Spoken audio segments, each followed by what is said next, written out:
The views, information, or opinions expressed during this series are solely those of the individuals involved, and do not necessarily represent those of the organizations they are affiliated with, and its employees. Let's get dialed in. There will always be somebody stronger, faster, and smarter than you. Surviving depends on your adaptability to change. Those who are the most adaptable are dialed in.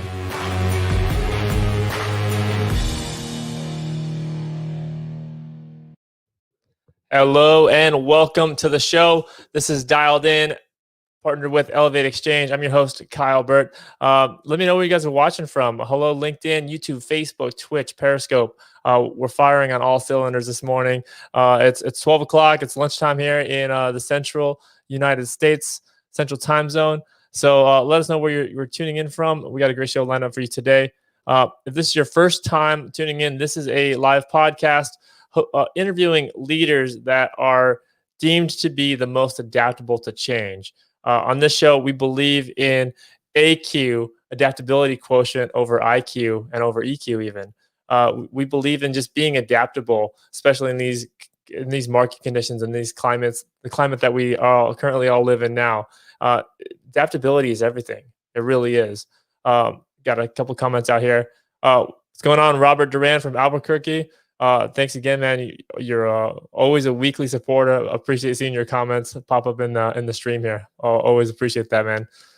And as we get going here, Elevate Exchange community for IT leaders by IT leaders. We have an Elevate Exchange event coming up, so get ready to screenshot this if you're looking to register. It's going to be Wednesday, September 17th, 5 to 7 p.m. It's a virtual happy hour. We got some really great double feature here going on. Sharif Mityas, Chief Experience Officer for Fridays, and Ken Piddington, CIO, US Silica. Gonna have some great conversation and fun there. Registration link is down there at the bottom, so screenshot this before I take it away. Cool. And so without further ado, we're going to bring up our guest today. This is his, I believe it's his third time, Deepak. Your third time being on the show, being on Dialed In. So not very many people have been on the show even twice, and Deepak is now on here a third time. So that's really a testament to the wisdom that he brings as an innovation and IT thought leader. We're going to be talking about beating the pandemic blues for corporate, talking about business resilience and cost optimization. Right, it seems to be like the hottest topic right now. We're going to get into more the strategy of it, yes, but we're going to get into the more of the tactics of this as well. So hope this will be a very strategic and tactical presentation. So without further ado, let me bring Deepak onto the main stage here.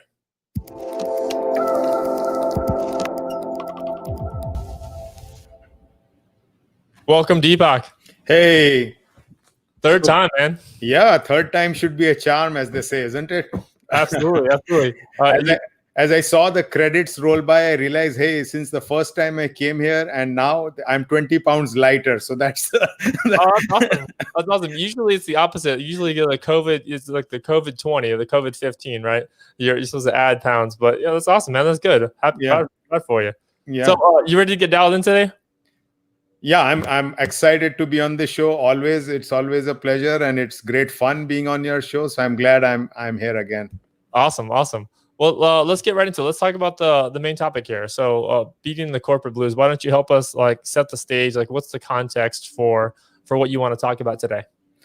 Yeah, so means what I wanted to talk about and what is top in the mind of most people is when this year started, 2020, everybody had great plans about it. Most companies, individuals, everybody had great plans about what's going to happen in 2020. And since 2020 has always been the metaphor for perfect vision, many company plans and everything were laid around, what's going to happen in 2020?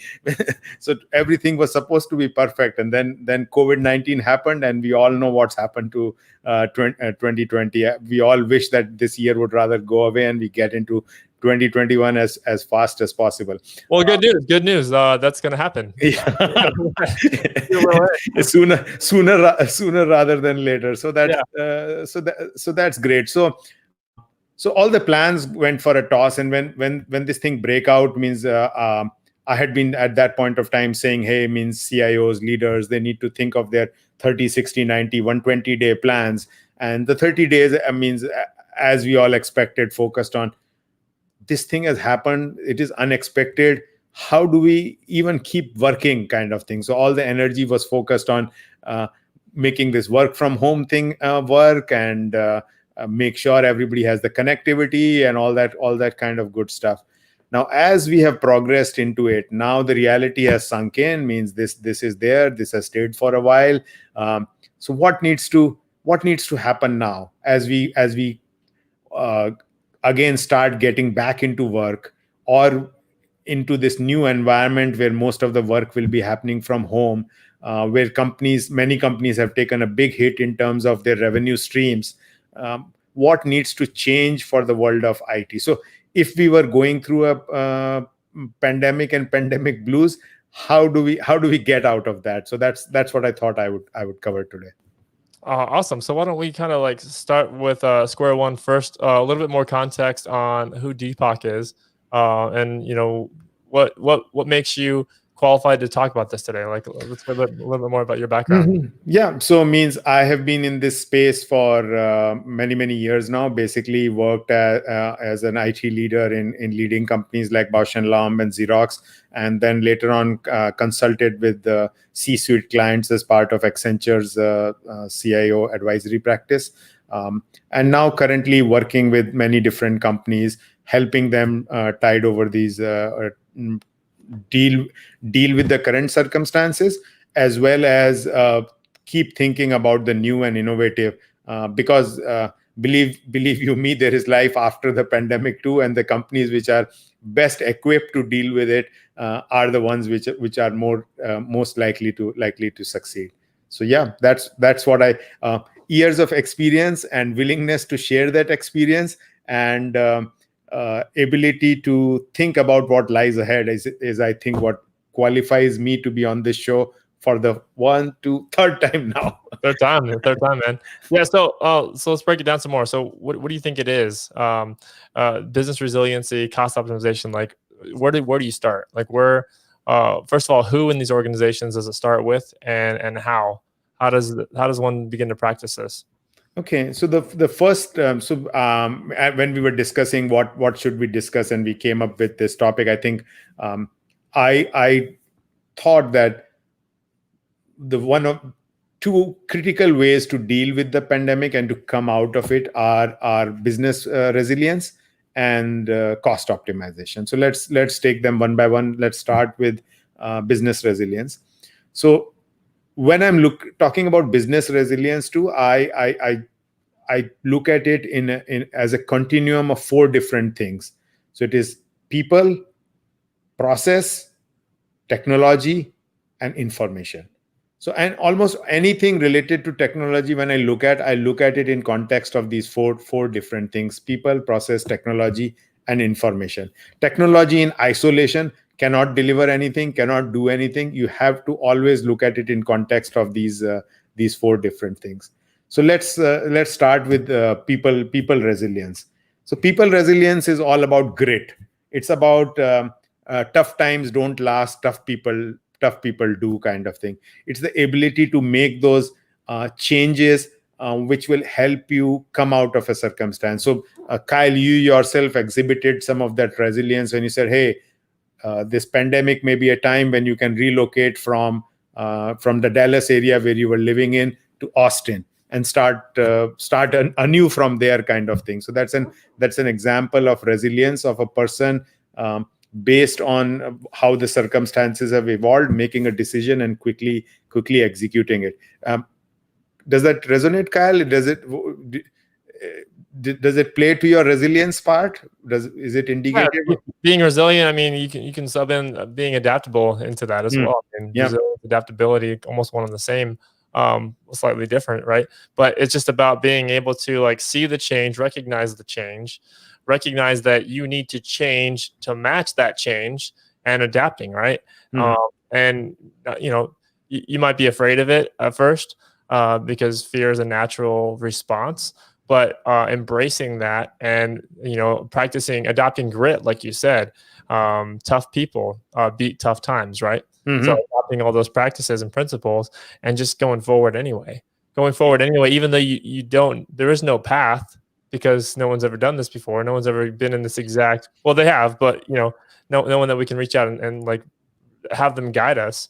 And just like, we're creating the path that we're on right now. We're creating it as we go. We're building the plane as we're falling out off the cliff, Yeah. So means well said, Kyle. And so that what that needs is a particular mindset. It's a mindset which means that I can be beat, but I won't be down. Kind of mindset. So I will come back to that again, but then moving on to so we talked about people resilience, and then the next one is process resilience. And in process resilience, I'm talking about flexibility and adaptive learning. So your adaptability comes in that. So both of them. So our processes need to be flexible. Processes need to be able to deal with the circumstances. If your processes are geared to physical entry into a building, and then no longer people are able to enter into a building, will they be able to change when people are are working from home? Like if some company had a process which said, you know what, only those people who have swiped their badge at the main gate in the morning will be able to log into their systems, then obviously that process needs to change, because nobody is swiping their badge into the system to get into the building. So is the process flexible enough to deal with it? So the process would need to be flexible. And then I said adaptive learning, which as it is relevant for individuals, it is relevant for processes also. Means the processes don't have to be hidebound. They need to change with the times. They need to change. They need to have the ability to change as new circumstances come. And I think many IT professionals can relate to it, because how a process behaves is in terms of the boundary conditions we impose on it when we are defining the process. So now when you are coding about something, you may need to give more flexibility of allowing the variables to be changed dynamically, or on the basis of the situations as they are evolving, kind of thing. Kyle, question bubbling in your head? Well, a question from Raymond. Raymond King out there watching. Hello, Raymond. He was on the show was it last week? Yeah. He said, good point about grit and individual resilience. What about business continuity planning for the unknown? I think we are leading up to that. Yeah. So sure. We are leading up to that. So Raymond, no points to you for stealing my thunder. So we had people resilience, we had process resilience, and the third thing I was coming to was technology resilience. And in technology resilience, I'm talking about continuity, redundancy, and disaster preparedness. So that is, So absolutely. But to your point, you can't get there. You can't. Yeah. You don't believe you can get there to that business, the continuity planning for the unknown, without the first two, the people and process. So even if they are not sequential, I think all these four things: the people resilience, the process resilience, the technology resilience, and the information resilience, which I'll be covering, they all come together as a bundle. If you take one of them out, you still won't be able to function. So the best.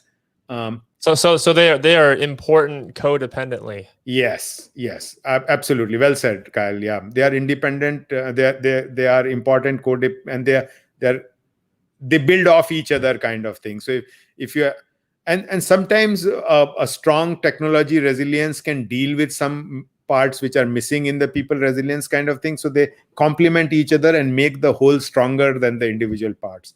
So coming to Raymond's point, which was a great question, Raymond, jokes apart. On technology resilience means continuity, redundancy, and disaster preparedness means they are key. Continuity means how do processes keep running, notwithstanding whatever comes up.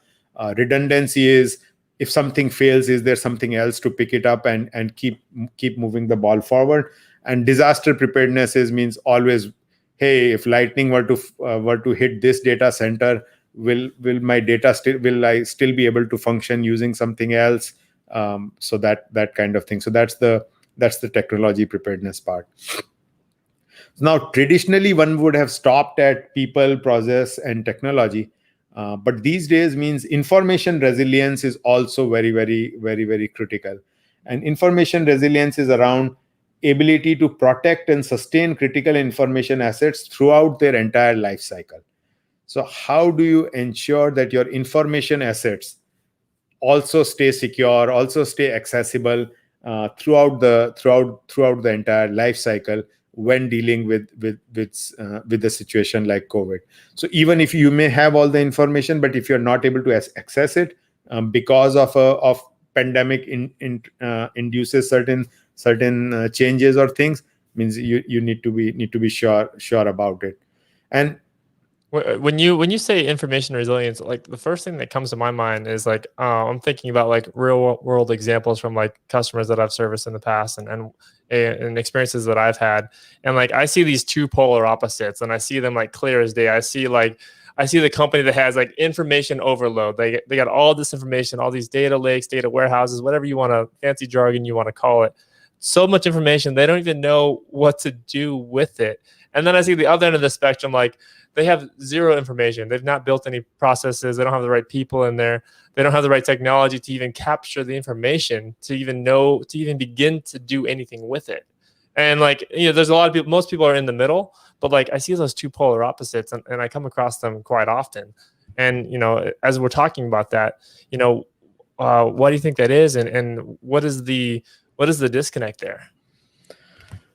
Means I think some of it has been is driven by the nature of the business people are in, because some businesses by their very nature they create a large amount of data.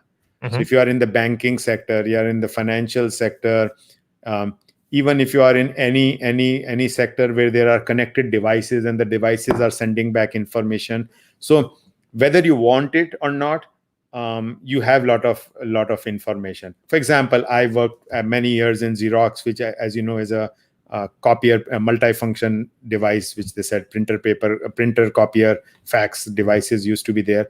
They all used to be connected devices, more than 1.5 million out there in the country, all sending back information. So the primary use for that information was to determine the billing. So that data was critical. So that, all attention got focused on the data which was related to generating the bill. So that is the critical data. But it is sending back a lot of data around ink consumption or health of the machine and all that. So that is something which is parked in data lakes, and for many years people didn't, means you got it, you don't know what to do with it, kind of thing. But Right. But then means smarter people, as technology has evolved, as tools have evolved, as AI and ML have come into play, you know what, maybe that data could be used to figure out when the next breakdown will happen based on what the usage pattern is. Means those kinds of analysis have started happening. So the amount of data which a company may depend on the nature of its business. And second is, means some companies would say, you know what, why do we don't care for this data, so we won't keep it. But these days, I think almost all businesses are realizing that monetizing their data is as critical as monetizing products and services. So Would you rather be working with a company that has too much data or a company that has not enough data? I think so data by itself means then it gets characterized in two kinds. Information. Too Yeah, much information or not enough too information. much information. So information or data means could be two types. One we call the slow data, one we call fast data.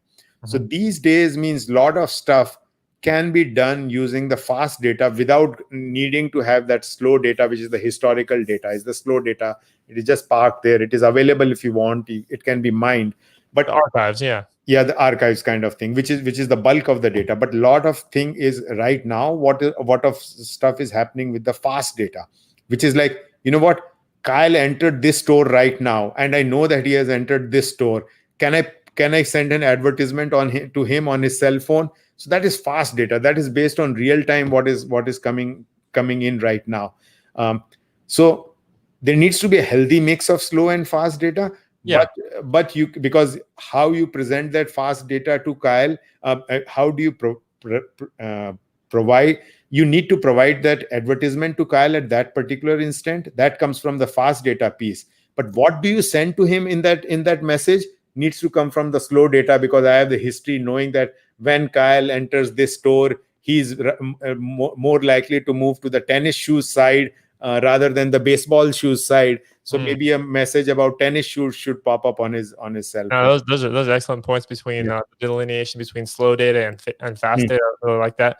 But we also don't know what we want to know 5 years from now, whatever, in the future. We don't know what we wanted, what we wish we knew. We don't know that yet, right? So is it better just to have more data then?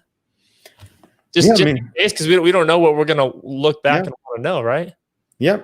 Means it obviously, yes, because you the more you have, later on you may find the technology to use it, and you can correlate it with certain other things which you had never thought you could do, because so it never hurts having the data. Yeah. So Robin Austin says the issue is how to automate capture and classification of your data. This means determining what to capture before you capture it, which is also pretty wise too, because now you're exactly looking for that specific data.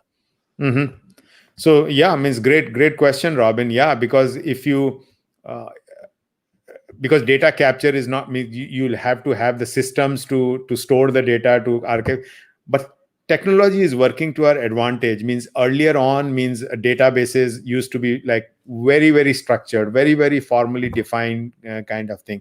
These days means unstructured data, voice data, images, means anything can be stored and archived, and then later on figured out what you want to do it. That's the beauty of AI and machine learning, and to that extent means.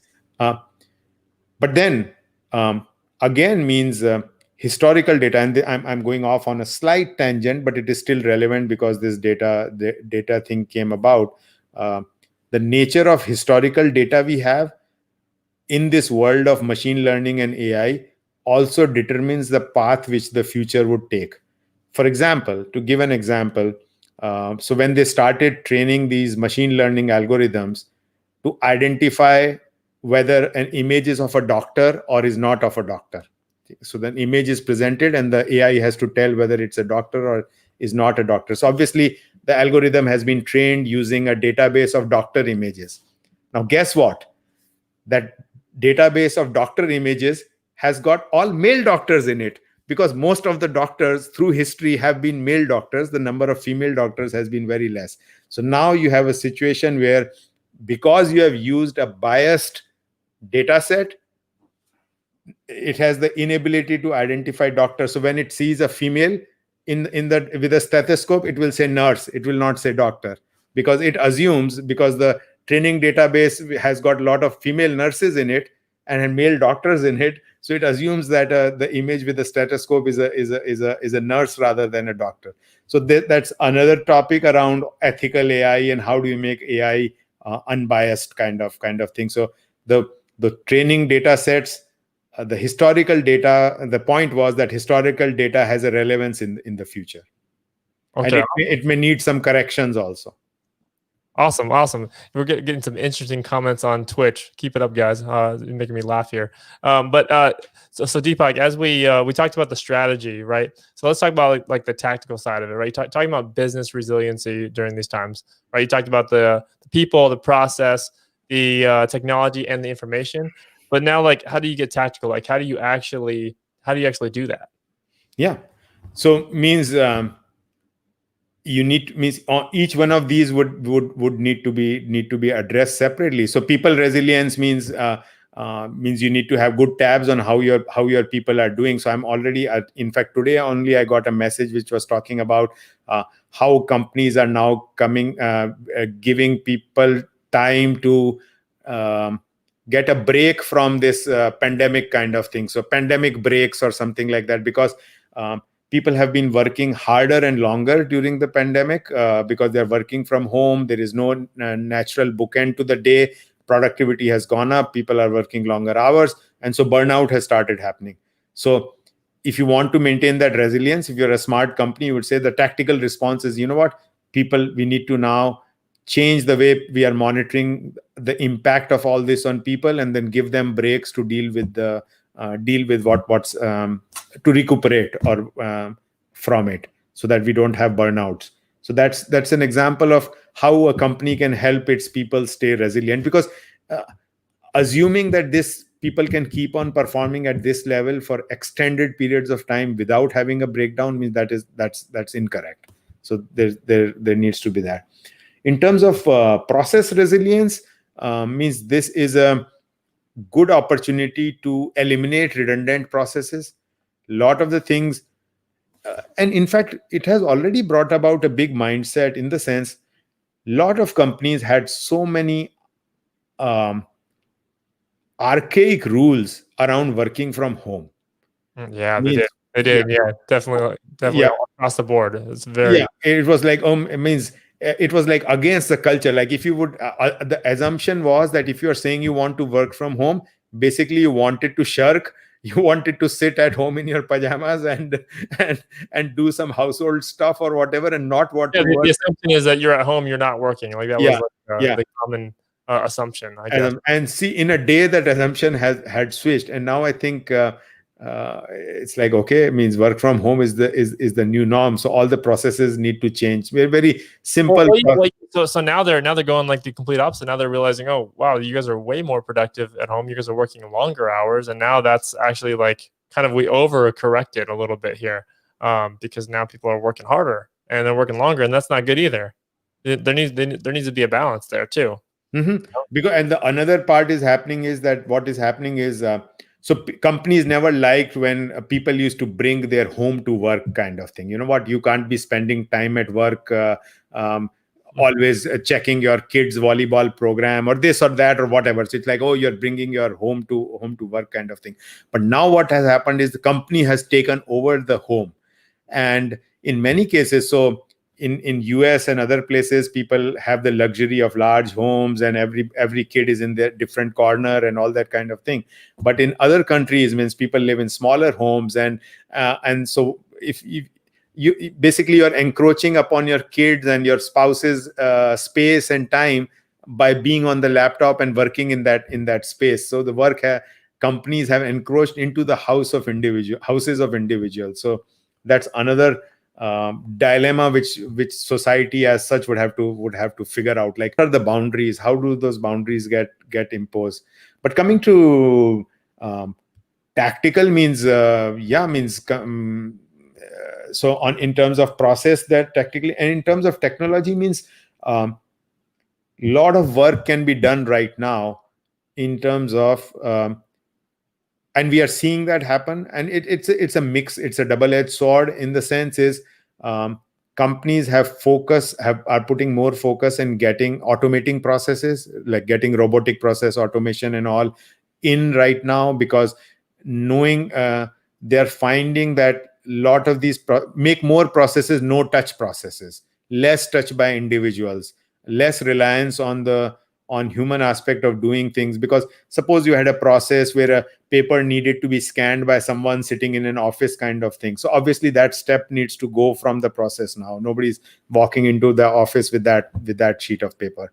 So now once you decided to eliminate that process step, you say, hey, how do I automate the rest of it also? Why don't I take out all the other human touch points? If the human was doing a signature verification, can't that be done using optical recognition? If the human was just looking at the face of the person, can't that be done by image scanning? So those kind of tactical things will start happening. So yeah, absolutely. I think a lot of companies are looking to pare down, right? So maybe they had maybe the employees had 7 screens to get done a simple task, or to take care of customer experience, for example, right? Like experience, right? You call into their call center and their phone rings on their computer. Then they got this other app that's your account. Then they got Salesforce open over here, and they all these things that are popping up. Like, I think we're just looking to like pare that down. So like, how can we simplify that as easy as possible for that employee that work from anywhere, use any device, work from anywhere. But instead of 7 screens, now it's maybe 3. And the goal is getting it down to 1, but maybe we got it from 7 to 3. And for right now, that's working. And for right now, that's where we're trying to get to, because you get to that point, you get a better employee experience. Now, guess what? You get a better customer experience. You get a better customer experience.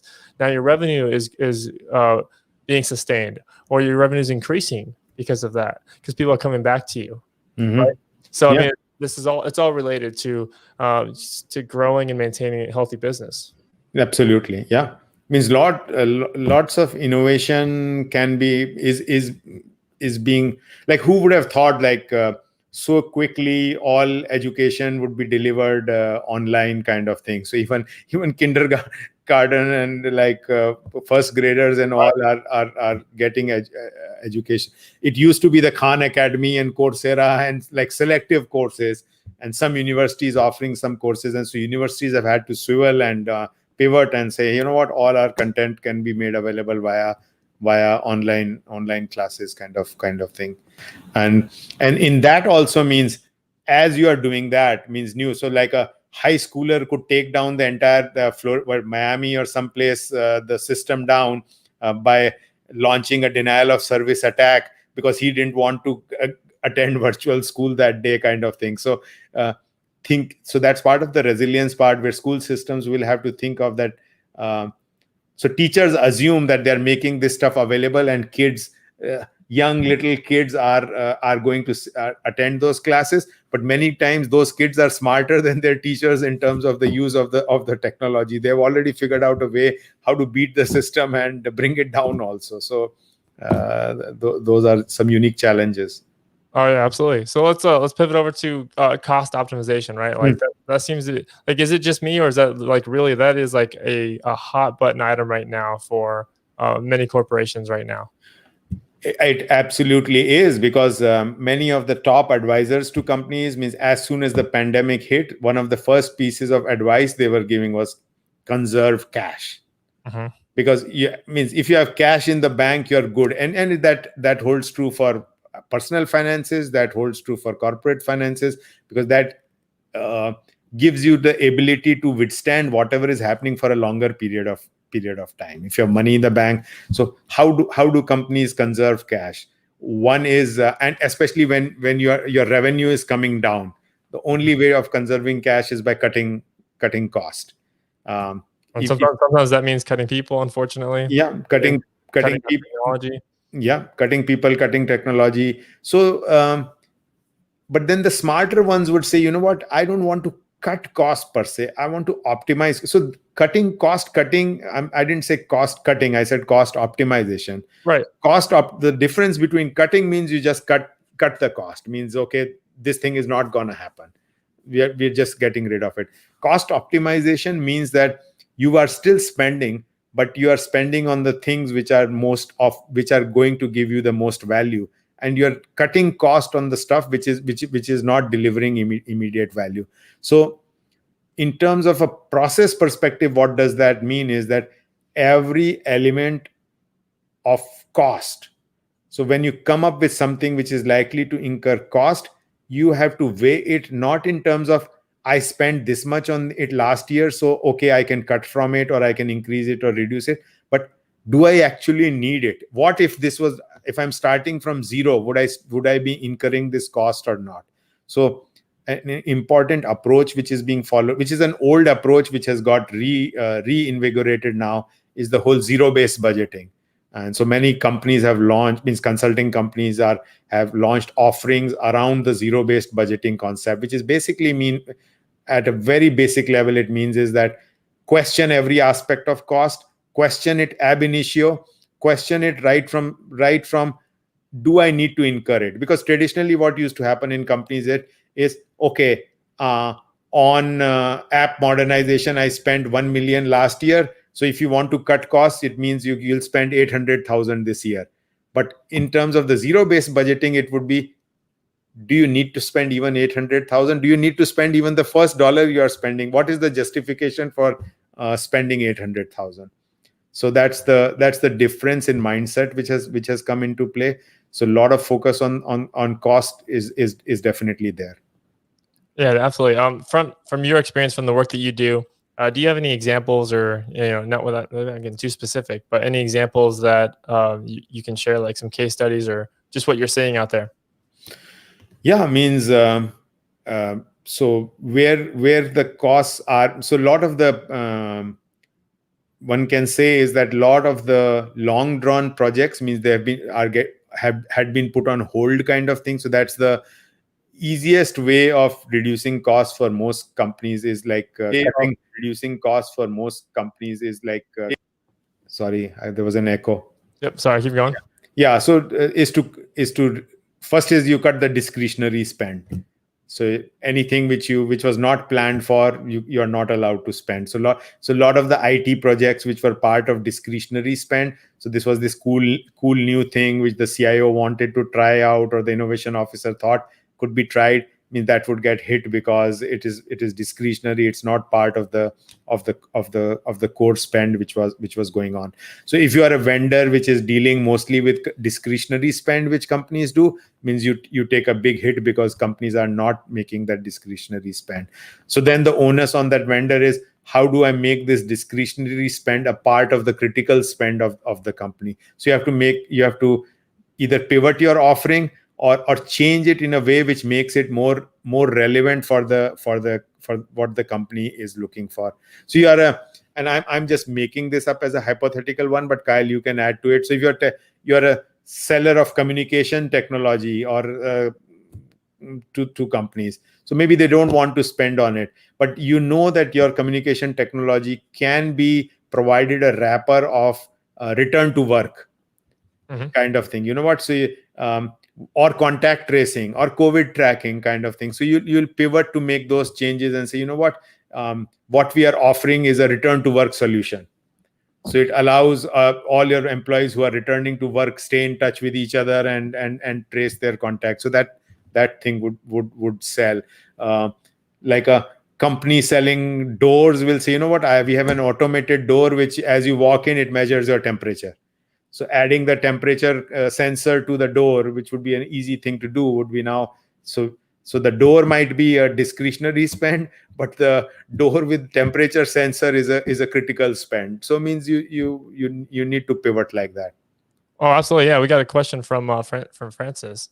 From your experience, which non-discretionary expenses have the most value in optimizing? It's a great question. Yeah, that's a very great question. So I guess means any expense which delivers the least business value would be the first to go. So there would need to be a matching between the cost and the value which it is delivering. And the value could be measured in two different ways. One is its potential to generate revenue, and the second is its potential in eliminating further costs. So sometimes you have to incur a cost because you want to reduce further costs down the line. So if you blindly are reducing costs, you may end up cutting costs which would have led to reduction of more costs later on. So suppose as part of blind cost reduction, you said, I will cut down the innovation person, and so you remove the innovation guy, but the innovation guy had some 10 ideas about how other costs could be removed, and so now you don't have visibility to how you can reduce those 10 costs. So I think so you have to, and similarly in terms of costs which expenses or costs which provide revenue generation potential, means those would be the last to go, because they will be delivering value. So if you are a retailer and you have a cost which will allow more people to visit the store, it's a cost, but it is enabling people to enter come into the store, means you would still want to incur that cost. Absolutely. That's good stuff. What would you say has been the biggest surprise for you over the last couple months here in your work? I think the biggest surprise, I would say, is means I've been pretty impressed by the way, means at least the how this whole retail sector has responded to the thing, especially the grocery retail sector, in terms of whether it's Amazon or Walmart or Kroger or whatever, means how they have ramped up their ability to keep the stores open, offer many different ways by which you can go into the store to pick up the product. You can pick up the product from outside the store. You can stay at home and the product be delivered at your doorstep. And the threshold of it showing up at your doorstep has been reduced further and further. Means it used to be days, then it turned into next day, and now it is like you order in the morning and it's there in 2 or 3 hours time, kind of thing. So that's remarkable. Means and it's all technology driven. And the second one is means how this ability of even what we generally thought are systems which are slow to change, how quickly they have also responded. So the higher education or school education means they have also so quickly swiveled to deal with these circumstances. Sometimes people don't realize that. Means that's the underappreciated side. Means the educators and people also need kudos in the way they have responded. And means I know that within companies, like when we started using WebEx and stuff like that, I mean, there were a lot of challenges in terms of just using the technology. Am I muted? Am I not muted? All that kind of stuff. Now, just magnify that, and dealing with so many kids and doing that means it's remarkable indeed. Yep. Awesome. What did I miss? What else would you have wanted to discuss that I didn't prompt you on? No, this is means I think means each one of us needs to stay focused, and means this too will be behind us pretty soon. So I'm optimistic. What this has done is it has allowed certain technological changes to get further accelerated. And so as technology professionals, means what is paramount for us is how do we stay ahead of that curve. And at some points of time, it may appear that it is too overwhelming because one doesn't know which tech. So if you say, you know what, everything is going on to the cloud, I will become a cloud guy. So whether do I become an Azure guy, or do I become a Google Cloud guy, or do I become the third Oracle Cloud, or whichever cloud is there, Amazon Web Services guy. So it is giving. It poses those, and then okay, should I become a Salesforce guy? And then a third person, if you had Tom Sweet here, he would say Kubernetes is everything. You need to become the Kubernetes or Docker guy. So it's overwhelming, right? It's overwhelming. There's a lot of different paths. I mean, there's a different. You got to basically like find what path that you're comfortable with and kind of like see it through, right? Stick through it. Yeah, and as you stick through it, means I think the bigger thing would be is to know that what you are picking up earlier generation, I will say my generation, when you picked up something you thought it would last you a lifetime. Now it is you are picking something up which you know might be a year down the line. You may need to be ready to, it's obsolete, and you need to be ready to pick up something again. So it's not, the tool itself is not important. You got to be the most adaptable to change. Yes. You got to be adaptable. Most adaptable. Yep. Yeah. So Francis had another great question here. What technology tools do you use to help your business track value? That's a great one. I don't I know of some tools, but I'll have to look them up. I don't have them off the top of my head, but there are specific tools out there which help the business. Yeah, I can answer that one. Yeah, because I've been going through this exercise recently. I have some public announcements to make pretty soon, but right now, got to leave them hush hush right now. But we've been building inside of Salesforce, right? And Salesforce is just a platform, just like Oracle, just like any other platform. Everyone has the same tools. It's just like here's the access, and what you do with it is basically on your own. There's basic tools, basic functions, but what you build on top of it would give you that business value, right? And it's all about capturing the data, right? Capturing the data that you need to capture. Like as Robin said earlier, let me find our comment. Capture the data that you want based on the determination of what you need to capture, right? Determining what you need to capture before you capture it. So you do that, and then once you build that in, and you build that in for your, whatever your business is doing, you're capturing all that data. Your new customers come in, you're capturing the revenue, you're capturing what they bought, you're capturing what they like, you're capturing the relationship that there. Then from there, you have that data, and now you can use that data to prove your value. So now that data becomes the value, it becomes your own intellectual property inside of your company. And that is how you can express value. That's my opinion of it. Again, there's more than one ways to do it. That's the way that we're doing it. So there was this interesting anecdote, and it comes from way back in my past. So I'd attended a training course one where the same question was there around how do people realize that you have delivered value? Like sometimes, especially on the technology side, you may be delivering value, but the person may not be realizing it. And the professor had given the example of how in certain places, when in a hotel or something, when the toilet used to be clean, then after that, the maid used to put a strip across it showing that the toilet had been cleaned, a paper strip which goes in some hotels. You may have seen it. So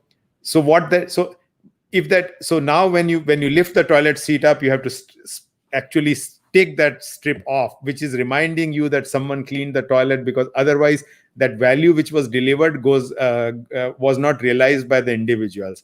So this was a way of making it. So I think to your point, means you need to have the data about the value, and then you need to build that hook which makes people realize that value has been delivered. Because sometimes, the point being that value may be delivered, but people may not realize that value is there. Oh, absolutely. Yeah. To your point, man, you could have the exact same data. It could be like left and right. Deepak and Kyle have the exact same data, but Deepak is presenting it in a way that appears to be more valuable than the way that I'm presenting it right now. Therefore, you perceive Deepak's company to be more valuable because of the way that they articulated the data. And that's really what it comes down to.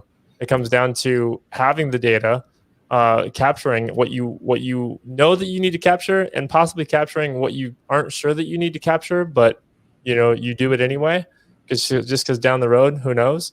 And then it's all about getting really, really, really good at presenting that data in the best way possible.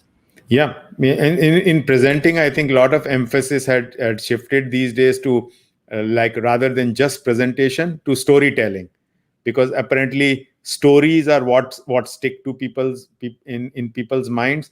So in big consulting companies and everything, they were like, everybody was being trained in storytelling. So even if you have data, how do you tell the story using the data? Because ultimately it's the art of storytelling which is most important. Absolutely. Yeah. Siraj said this applies to landing pages too. I think it most definitely does. I'm not a landing page expert. I've dabbled, but it's just about whoever presents the best landing page. Whoever presents the best landing page. I mean, that's what converts or doesn't convert, right?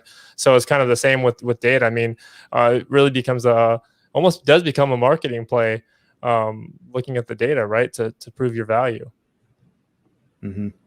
Definitely. He said also that companies should sell on transformations and value instead of features. What do you think about that?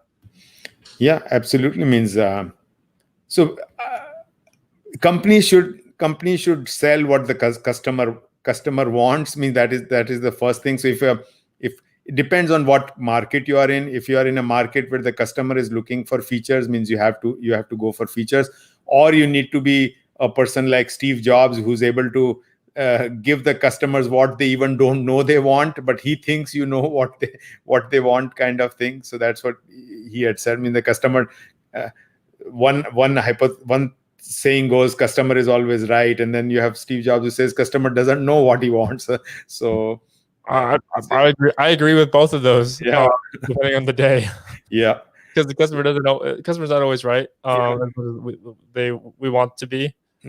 And we often don't know what we want until we see it. So both. Yeah. So Deepak, we're wrapping up here. You ready for 5 more questions? I got Yeah. five more questions Oh, for you. you still do that thing? Okay. Yeah, sure. Go ahead. It's different now. It's a little bit different now. Okay. Here we go. We're going to pick up the pace here a little bit.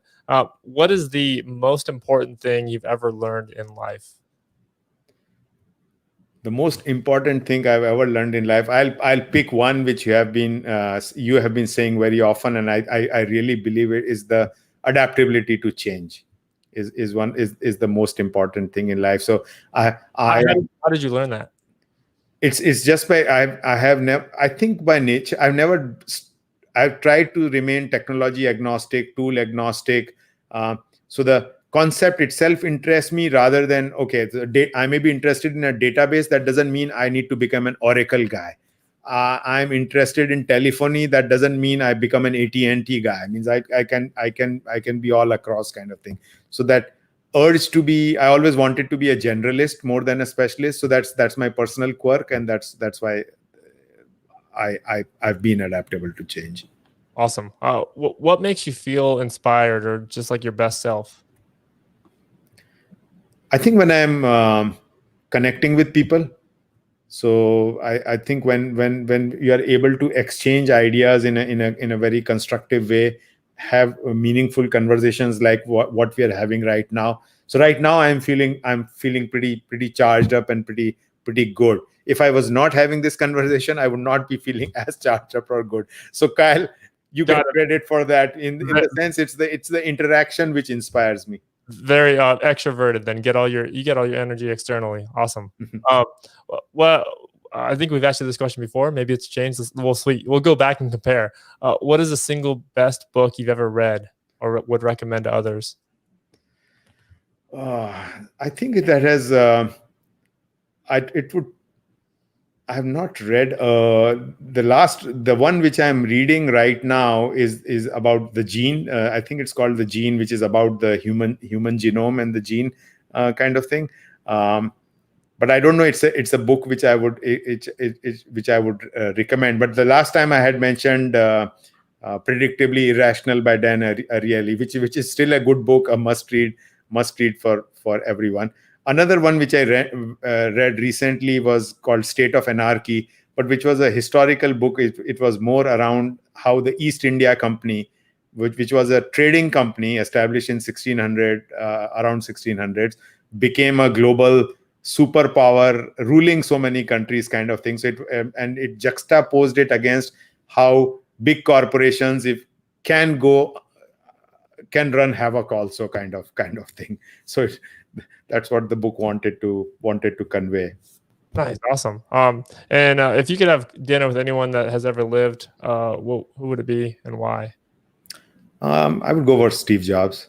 Steve Jobs. All right. Yeah. Why? Because I would like to understand how his brain worked, why he did what he did, kind of stuff.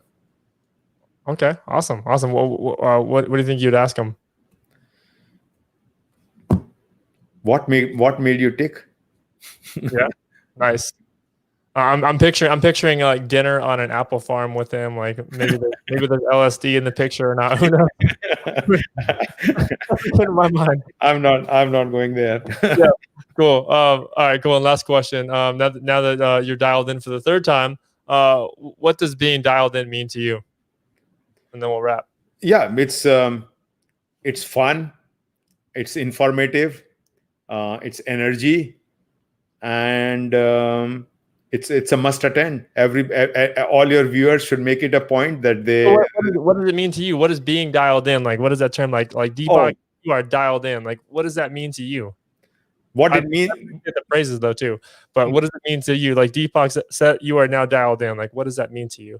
That means I'm open, I'm candid, I'm engaging in a conversation. Means that's what means dialed in. Means I'm 100% in. Awesome. I appreciate you being on the show again, Deepak. Thanks for dropping the wisdom on us with business resiliency and cost optimization. Good stuff, guys. Go connect with Deepak on LinkedIn. Deepak, if you want to go on LinkedIn later and drop your handle here, that way they can find you. Otherwise, I'll make sure you're tagged to this post. Connect with him, reach out to him. You're get all your energy from the external, so you love connecting with people and having conversations like this. So take him up on this. Yep. Cool. Thank you. Thanks, Kyle. Looking forward to coming the 4th time now. We'll see. Yeah, we'll plan for it. Cool. Thank you, sir. Okay. See ya. Cool. Guys, all right. Thanks for tuning in today. We got another great show lined up for next Tuesday. I don't have the banner for that one made yet, but Jessica Nemers is coming up next week. Chief Information Security Officer. So it's good stuff. Look for that. And again, guys, thank you everyone for attending. If you want to see something really funny, go over on Twitch and look at some of the comments that we got there. But until then, I'll leave you guys with that.